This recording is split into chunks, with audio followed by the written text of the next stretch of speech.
welcome everyone to your Wednesday edition of the Daily 8 here on the News 8 Live Desk. Phil Penarski here with the top stories of the day, 8 of them to be exact. Lots to get to per usual here on the Daily 8, so why don't we just go ahead and jump right into our first story of the day, which is just the latest piece in a Target 8 investigation. On Tuesday, a federal judge sentenced a Rockford area builder to prison for 8 years, the harshest possible term allowed.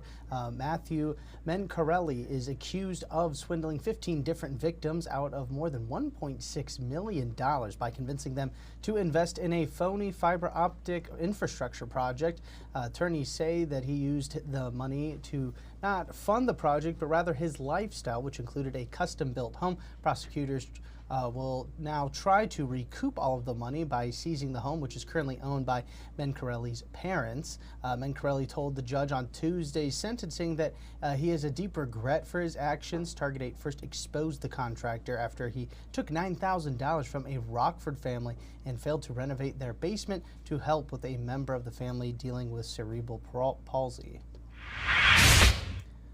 The murder case of a former Michigan State Police sergeant who hit a man with his cruiser will not go to trial on April 21st as previously scheduled. Brian Keeley was set to appear for the final pretrial conference next month ahead of the jury trial, but both were canceled Tuesday by a federal judge. Now an evidentiary hearing is scheduled for that April 21st date in Lansing.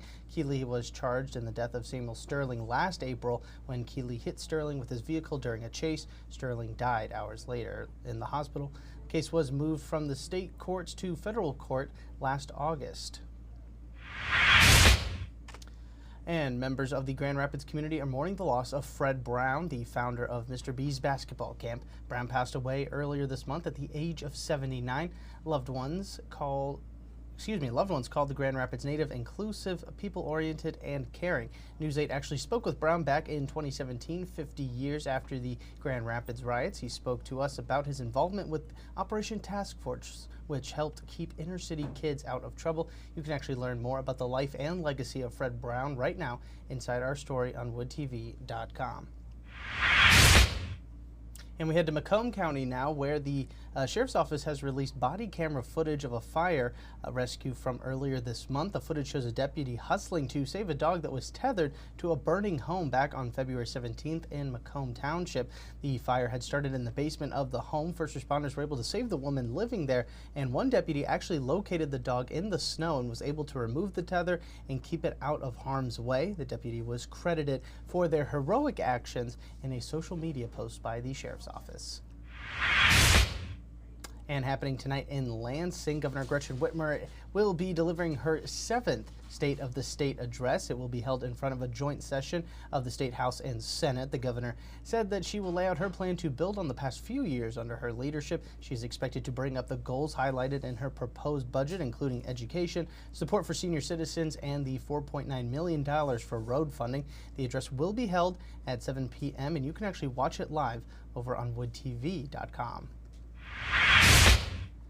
City of Grand Rapids is looking to make sure residents are prepared in case of disaster with some helpful workshops over the next week. Starting tonight, the Office of Emergency Management will host these workshops that will look to and work to give residents tips to have a plan in place and be as prepared as possible.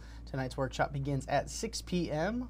over at the Early Bird and will last about an hour and a half. There will also be workshops tomorrow, next Wednesday, and next Thursday. You must pre-register for the event ahead of time, and we have ways for you to do that. You can go ahead and find out over on our website. Now let's check in with Storm Teammate meteorologist Matt Kirkwood and get you a look at your forecast today. Coming off a spectacular Tuesday with sunshine and warmest temperature of the year. Actually, it was our sunniest day as well. Don't expect it today, as we'll have an area of low pressure moving in. You can see the clouds already, and the moisture, well, that's upstream, but it's going to be moving in as well. It's going to give us a rain-snow mix out there. Briefly could see a little bit of freezing rain as well. And overall, this is kind of how it unfolds on the hourly planner. Each time frame, I have at least a chance of a mix out there, although there will be times it will not be precipitating. Notice the wind is fairly light out of the east-southeast. So the next couple days, we'll actually have a chance of a rain-snow mix out there, maybe a little bit lighter tomorrow. And then looks like on Friday we miss out on a system to the north, but it does look colder on the back side of it, especially for this weekend. I think highs or temperatures much of the time will be less than 30 degrees. Storm middle of the next week, well, that is a possibility. That's a good distance away, but we'll keep a close eye on that. But you can see the entirety of the 8-day forecast. Let it cool down this weekend, warming up a bit next week. All right, thanks, Matt. We end today's show with the first trailer for an upcoming movie set right here in West Michigan. Holland, starring Nicole Kidman and Matthew Macfadyen, is a new thriller set to release on Prime Video. The opening of the trailer has Kidman saying that she wakes up every day in the best place on earth, referring to Holland, Michigan. Little is known about the movie at this time, but the trailer features shots of Tulip Time, the Windmill Restaurant, and Windmill Island Gardens. The movie will debut on March 8th at the 2025 South by Southwest Festival in Texas, but you can watch it at home on Prime Video starting on March 27th.